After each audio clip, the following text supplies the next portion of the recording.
चलिए 10th class and 12th class दोनों विद्यार्थियों के लिए जो पिछले दिन यानी कल जो बायोलॉजी की क्लास में हार्ट के बारे में बताए, हृदय के बारे में बताए, तो हृदय का पूरा जो कंस्ट्रक्शन होता है वह कंस्ट्रक्शन यानी उसकी बनावट का परिचय आप लोगों को दिए। कौन सी पार्ट्स कहाँ पर होता है ये सारा बात यानी पिछले वीडियो में आप लोग भेजे हैं। अब उस वीडियो को अच्छी तरह से अगर समझ लिए होंगे तब तो आज की क्लास में कोई प्रॉब्लम नहीं होगी, और जहां समझने में प्रॉब्लम होगी उस फिगर को फिर सामने आप लोग कर लेंगे। और जो आज हम हृदय के क्रिया विधि के बारे में जो बताने आ रहे हैं उस क्रिया विधि के बारे में देखना है कि कैसे गॉड ने आपके शरीर के अंदर में यानी हृदय बनाया और हृदय के कार्यों को उन्होंने ऑटोमेटिक बनाया। देखिए सभी विद्यार्थी, हृदय जो कार्य करती है वह क्रमबद्ध तरीके से करता है, लयबद्ध करते हैं। लयबद्ध का मतलब देखा जाए बतलाए थे कि हृदय के भीतर जो होता है 4 चेंबर होता है, और 4 चेंबर में बतलाए कि 2 जो चेंबर ऊपर वाला है इसको अलिंद कहते हैं। तो एक हो गया दायां अलिंद और ए हो गया बायां अलिंद। देखिए दायां अलिंद से आपका महाशिरा जुड़ा हुआ है और बायां अलिंद से पल्मोनरी शिरा जुड़ा हुआ है, जो कि कल आप लोगों को फिगर में दिए हैं। तो देखिए इसी को पल्मोनरी शिरा कहते हैं और इसको देखिए महाशिरा कहते हैं। महाशिरा से देखिए अशुद्ध रक्त जो होता है वह दायां अलिंद में आता है, और शुद्ध रक्त जो फेफड़ा से कहा जाए वह आपको बायां अलिंद में आता है। याद करिए, अशुद्ध रक्त जो होता है महाशिरा से दायां अलिंद में आता है, अशुद्ध रक्त जो होता है फेफड़ा से देखिए पल्मोनरी शिरा बोलते हैं इसको, इसके द्वारा बायां अलिंद में आता है। क्लियर? देखा जाए यहाँ से जो ए हो गया दायां निलय हो गया और ए बायां निलय हो गया। दायां निलय से जो नली निकला है इसी को पल्मोनरी धमनी कहते हैं, और पल्मोनरी धमनी से अशुद्ध रक्त जो होता है देखिए फेफड़ा में जाता है। क्लियर है? और बायां निलय जो देख रहे हो इस बायां निलय से शुद्ध रक्त जो होता है इसको महाधमनी कहते हैं। तो महाधमनी के द्वारा पूरे शरीर में जाता है। यही चारों टॉपिक यहाँ पर देखिए आपको लिख दिए हैं। याद करना कि महाशिरा से देखिए लिखा है कि अशुद्ध रक्त जो है वह दायां अलिंद में प्रवेश करता है। कहां से याद करिए? महाशिरा से। महाशिरा का फिगर यहाँ देख रहे हो ना, तब महाशिरा से अशुद्ध रक्त जो होता है वह दायां अलिंद में प्रवेश करता है। और ये हो गया पल्मोनरी देखिए शिरा, जिससे शुद्ध रक्त जो होता है देखिए फेफड़ा से जो है वह बायां अलिंद में आता है। तब 2 शिरा हो गया, एक हो गया महाशिरा और एक हो गया पल्मोनरी शिरा, जिसको फुफ्फुसीय शिरा कहते हैं। तो याद करेंगे, कोई पूछता है ऑब्जेक्टिव है तो दोनों शिरा का दिमाग में रखिएगा। पहला बात बोलेगा महाशिरा, तब बोलेगा कि पूरे शरीर से जो अशुद्ध रक्त जो शिरा के द्वारा लाया जाता है वह महाशिरा में आकर के मिल जाता है, और महाशिरा से अशुद्ध रक्त दायां अलिंद में प्रवेश करता है। क्लियर? पल्मोनरी शिरा भी आती है कि फेफड़ा से देखिए, क्योंकि फेफड़ा नहीं आते तो रक्त आपका शुद्ध रहता है, तब फेफड़ा से शुद्ध रक्त जो होता है देखिए ये आपका बायां अलिंद में आया, तो इसी को पल्मोनरी शिरा नाम होता है। तो देखिए एक वो महाशिरा हो गया, वो पल्मोनरी शिरा हो गया। पल्मोनरी शिरा कहाँ से निकला? तो फेफड़ा से आया और बायां आलिंद में आया। महाशिरा जो देखिए पूरे शरीर का अशुद्ध रक्त जो है वो दायां आलिंद में आके गिरा। देखा जाए पल्मोनरी धमनी में, देखो धमनी भी दो धमनी, तो एक वो पल्मोनरी धमनी है और एक वो महाधमनी है। तब ध्यान दिया पल्मोनरी धमनी होता है ये दायां नीले से निकलता है और दायां नीले से निकल करके देखिए ये फेफड़ा में जाता है, तो इसको पल्मोनरी धमनी कहते हैं। और ये महाधमनी निकलता है वो बायां नीले से निकलता है, तो बायां नीले से महाधमनी निकल करके देखिए बाहर चला जाता है। तो याद करना सभी विद्यार्थी कि पल्मोनरी जो धमनी होता है इससे अशुद्ध रक्त जाते हैं जिसमें कार्बन डाइऑक्साइड शामिल है और ये देखिए फेफड़ा में जाकर के शुद्ध होता है। और ये जो हुआ महाधमनी इससे शुद्ध रक्त देखिए निकल करके शरीर के सभी कोशिकाओं में चला जाता है। तो ये पहले चारों के बारे में अच्छी तरह से दिमाग में रख लीजिएगा कि शिरा में भी दो वो शिरा, तो एक वो महाशिरा और वो कुप्सीय शिरा जिसको पल्मोनरी शिरा कह रहे हैं।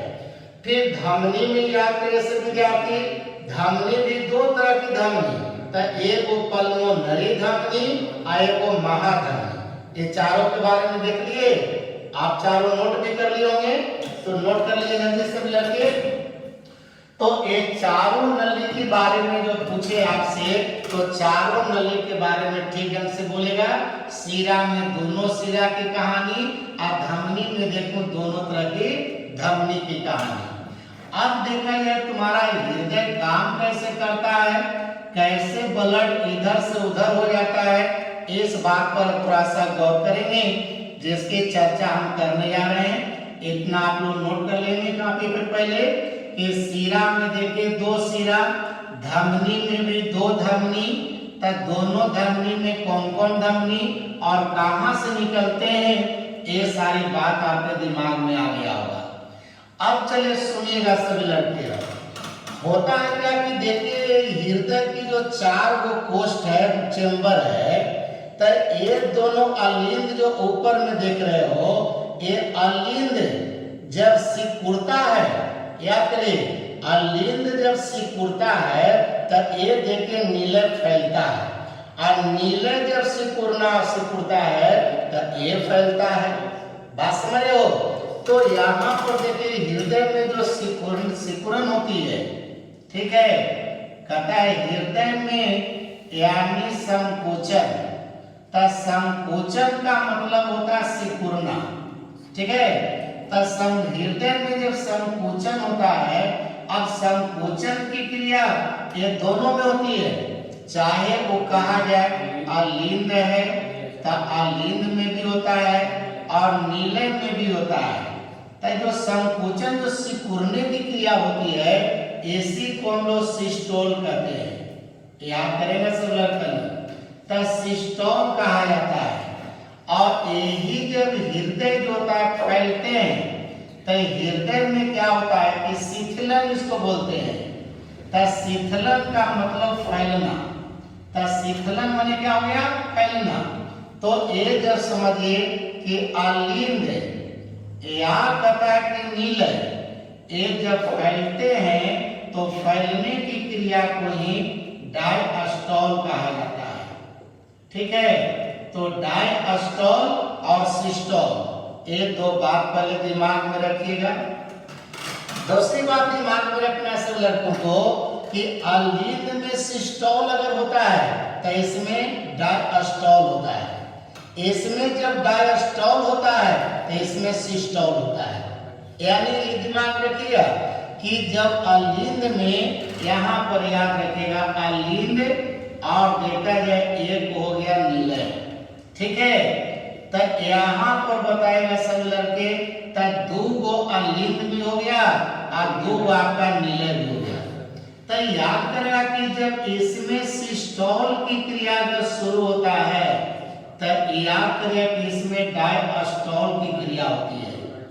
बात समझ रहे हैं? आज जब इसमें याद करना कि डायस्टॉल की क्रिया होती है तो इसमें जो होता है सिस्टोल की क्रिया शुरू होते हैं। ये याद रखिएगा सब लड़के यहाँ पे, माने चारों में एक जैसी क्रिया नहीं होती है।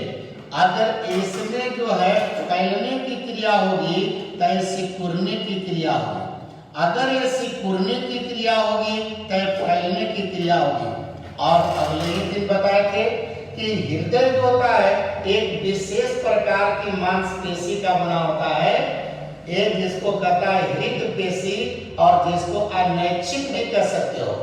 अनैच्छिक का मतलब समझिएगा, मतलब वैसे मांसपेशियां जो तुम्हारे मस्तिष्क के अनुसार कार्य नहीं करती है, जो तुम्हारी इच्छा के अधीन कार्य नहीं करते हैं। तो जो इच्छा के अधीन कार्य नहीं करता है विद्यार्थी उसी को अनैच्छिक कहते हैं। तो सोचो कि हृदय की धड़कन जो तुम्हारा है क्या तुम्हारे मस्तिष्क के इच्छा के अधीन काम कर रहे हैं? नहीं। तुम अगर चाहोगे या तुम्हारी मस्तिष्क तुम्हारा दिमाग अगर चाहे कि नहीं हृदय में जो क्रिया हो रही है ये सिकुड़ने और फैलने की क्रिया ये रुक जाओ, या तुमको कहे कि नहीं पर मिनट 10 बार हो, कभी पर मिनट 50 बार हो, तो ऐसा संभव नहीं है। और तुम्हारी इच्छा के अनुसार काम नहीं करते हैं। तो हृदय है जो तुम्हारे हृदय की जो पेशियां होती है वह तुम्हारे अनैच्छिक होते हैं। ठीक है, तो अब यहाँ पर देखेंगे सभी विद्यार्थी, यहाँ पे समझिएगा होता क्या है। देखिए यहाँ पे कि जब देखिए दोनों अलिंद में शुरू कर रहे हैं, समझिएगा दोनों अलिंद में देखिए जब शिथिलन की क्रिया हुई मन एक फैलने लगा, तो जब फैलने लगता है तो यहाँ पर सिकुड़ने लगता है। अब क्या होगा कि जब फैलने लगेगा तो इसका आयतन बढ़ जाएगा, और आयतन जब बढ़ता है तो देखिए दायां अलिंद में यानी ब्लड जो अशुद्ध रक्त जो है इसमें भरना शुरू हो जाता है। समझिए सब लड़के, देखिए जब बता रहे हैं कि दोनों अलिंद में क्या हो रही है, फैलने की क्रिया हो रही है, यानी डायस्टॉल जिसको शीतलन कहते हैं, तो शीतलन होगी तो फैलेगा। अब फैलने का मतलब आयतन बढ़ेगा, और आयतन बढ़ने का मतलब कि इधर से देखा यह शुद्ध रक्त जो है इसमें प्रवेश करेगा। ठीक है, अब देखिए जब दोनों अलिंद में पूरा ब्लड भर गया, एक तरफ से अशुद्ध ब्लड भरा और एक तरफ से शुद्ध ब्लड भरा, जब पूरा इसमें ब्लड भर गया तब इसमें सिस्टोल की क्रिया शुरू होने लगी। सिस्टोल माने सिकुड़ने लगा, तो सिकुड़ने लगेगा तो आयतन क्या होने लगेगा, घटने लगेगा। तो आयतन जब घटने लगा माने ये क्या होने लगा, सिकुड़ने लगा, माने सिस्टोल बोलते हैं संकुचन। तो जब संकुचन होने लगा तो यहाँ पर होने लगा शीतलन होने लगा। ये जैसे पता है कि सिस्टोल की क्रिया होगी, जैसे ये संकुचन होगा, जैसे सिकुड़ेगा यहाँ धीरे धीरे फैलेगा। तो जैसे फैलने लगा तो इसका आयतन क्या होने लगा, बढ़ने लगा। अब आयतन जब बढ़ने लगा तो यहीं पर बताया कि या करो त्रिबलनी का पाठ बोले थे और यहाँ द्विबलनी का पाठ बोले थे। तो जैसे ये देखिए दबने लगा माने सिकुड़ने लगा तो यहाँ पर प्रेशर पड़ना शुरू हुआ। जैसे प्रेशर यहाँ पड़ने लगा एक कपाट नीचे की तरफ खसक गया और ये नीचे खसक गया, तब यहाँ से देखिए शुद्ध ब्लड यहाँ गिरने लगा और अशुद्ध ब्लड यहाँ गिरने लगा। अभी देखिए क्या हो रही है, डायस्टॉल हो रहा है, फैल रहा है, ये सिकुड़ रहा है, तो सिकुड़ रहा है पूरा ब्लड देखिए गिर रहा है। अब इस तरह से ब्लड जब गिरने लगा तो इसका पूरा ब्लड जब इसमें गिर गया, इसका पूरा ब्लड जब इसमें आ गया माने दोनों अलिंद खाली हो गया और दोनों निलय भर गया। जब दोनों निलय भर गया तब क्या होने लगा जी, ये अब होने लगा सिस्टोल। तो जैसे ही सिस्टोल होने लगा माने सिकुड़ने लगा तो ये फैलने लगा। अब फैलने लगा तो बताओ जब सिकुड़ेगा तो इसका ब्लड बताओ निकलना चाहिए, कारण कि इसका ब्लड अब दीवार पर प्रेशर डालने लगा, जगह तो है नहीं कहीं। अब ये क्या हुआ कि देखिए जो नीचे की तरफ जो कपाट हुई थी जब सिकुड़ने लगा ये फट से जो है कपाट अपनी जगह पर चल गया। यानी ये रास्ता बंद हो गया। जैसी रास्ता बंद होती है यहाँ से एक आवाज निकलती है, वो आवाज लब का करता है। जब कभी आला लगा करके स्टेथोस्कोप और सुनोगे तो एक लब की आवाज होगी। तो लब की आवाज ही जब गेट बंद होता है ना, ये गेट बंद हो गया, यहाँ पर ही कपाट बंद हो गया। तब बताओ ये क्या हो रही है, सिकुड़ रही है। तब ब्लड जाने का रास्ता जो ऊपर है तो रास्ता बंद हो गई, ये रास्ता भी बंद हो गया। और कल हम बतलाए थे ही कि त्रिबल्ली कपाट और द्विबल्ली कपाट का काम यही था कि अलींद से ब्लड अगर नीले में आता है तो वह खुल जाता है, लेकिन जब नीले में जब सिकुड़न की क्रिया होती है और ब्लड ऊपर जाने की बात होती है तो देखिए कपाट बंद हो जाता है। तो ये ब्लड जो होता है नीले से अलिंद में नहीं जा पाते हैं, माने ब्लड एक दिशा में आया, अलिंद से नीले में आ गया, यहाँ से अलिंद से नीले में आ गया, लेकिन नीले से जब अलिंद में जाने की बात आया तो एक गेट जो है बंद हो गया, एक कपाट बंद हो गया, यहाँ से एक आवाज हुई।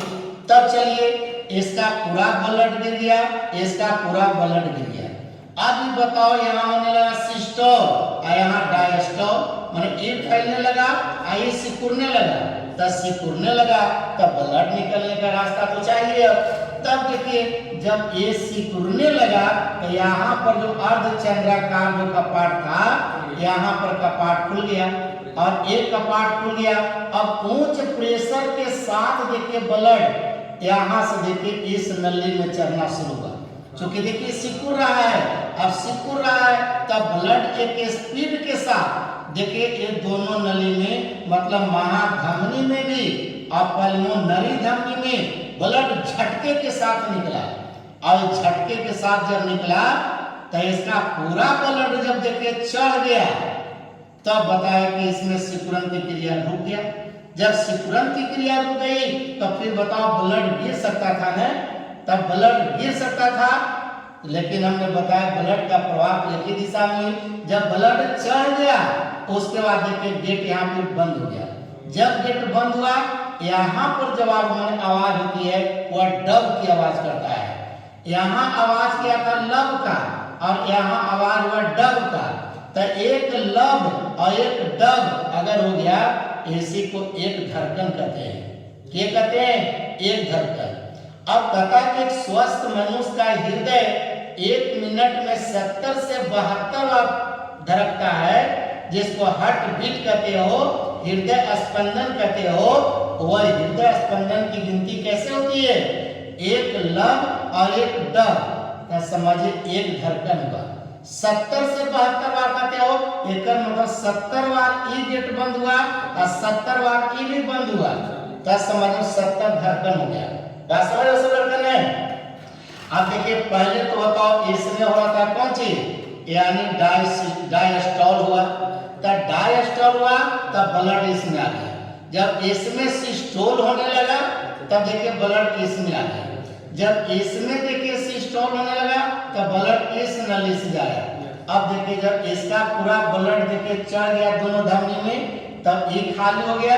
तभी क्या होने लगा, अब धीरे धीरे ये फैलने लगा। बस समझिएगा। जब ये बताओ सिकुड़ रहा था तो ये क्या हो रहा था, फैल रहा था, ये फैल रहा था, इसमें ब्लड भर रहा था, इसमें अशुद्ध आ रहा था, इसमें शुद्ध आ रहा था। फिर देखिए इसी तरह की कहानी होने लगी। फिर जब यहाँ पर होने लगा सिस्टोल तो यहाँ डायस्टोल, यहाँ जब होने लगा सिस्टोल तो यहाँ डायस्टोल, और इस तरह से लगातार कंटिन्यू आपका हृदय में ये काम होता रहता है।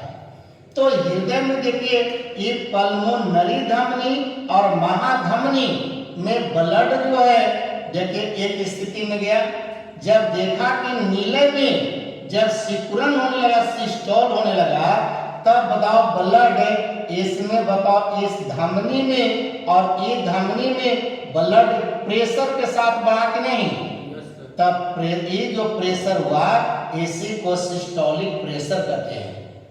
यानी ब्लड का उच्च दाब जब दोनों नीले में सिस्टोल की क्रिया होती है तब ब्लड जब दोनों धमनी से होकर जाती है और धमनी में जब ब्लड जा रही है तो ये ब्लड बताइए ये दीवार पर बताओ दाब डालेगा ना, जैसे कि बताओ कोई पाइप है और पाइप में पानी नहीं है तो बताओ पाइप सट जाती है, लेकिन पाइप में पानी जब झोंका के साथ जाएगी तो फैल जाएगा कि नहीं।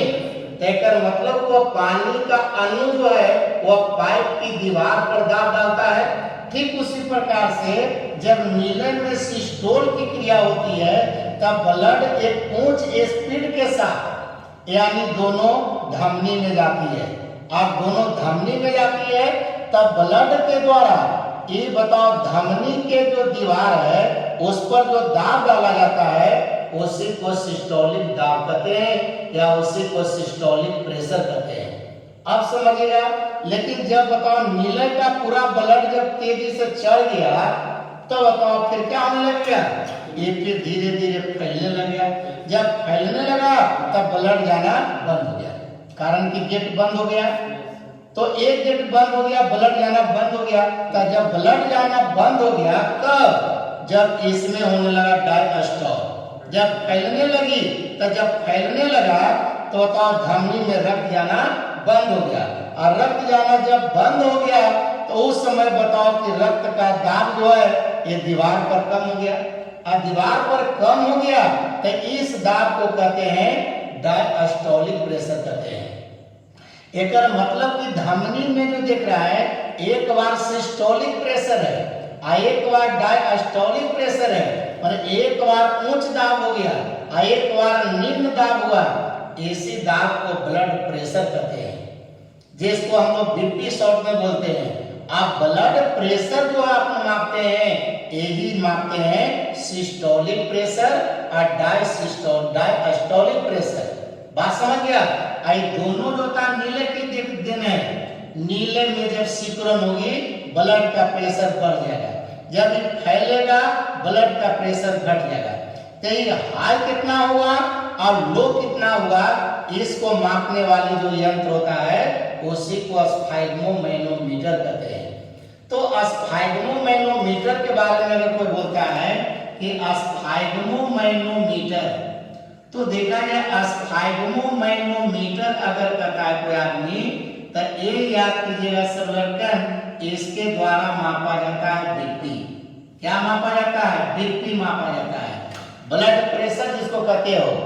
और वही जो हार्ट जो बीट हुआ हृदय धड़कन हुई तो हृदय धड़कन जो होता है ये मापा जाता है स्टेथोस्कोप से, जिसको हम लोग आला कहते हैं। तो देखा जाए स्टेथोस्कोप होता है जो आप लोग डॉक्टर के पास देखा करते हैं जिसको आला कहते हो, इससे हार्ट बीट मापा जाता है। तो हार्ट बीट का मतलब हो गया हृदय का धड़कन। तो हृदय का धड़कन का मतलब यही जो आप लोग कह रहे थे, एक बार देखो ब्लड नीचे गिरा, जब नीले में क्या होने लगा संकुचन हुआ तो यहाँ पर देखिए गेट बंद हो गया। दूसरा बार हृदय में जब क्या होने लगा शीतलन, तब ये गेट बंद हो गया। तो ए और ई ये दोनों जब कपाट जब लगते हैं बंद होते हैं वही आवाज होती है, उसी को हम स्टेथोस्कोप से मापते हैं। तो आज ये दोनों प्रेशर के बारे में आप लोग समझ गए होंगे। फिर अगले दिन हम लोग आएंगे तो फिर इससे रिलेटेड कुछ और बातें भी मिलेगी जिसके बारे में बताएंगे। तो आगे यहीं पे क्लास को स्टॉप करते हैं। धन्यवाद, गुड नाइट।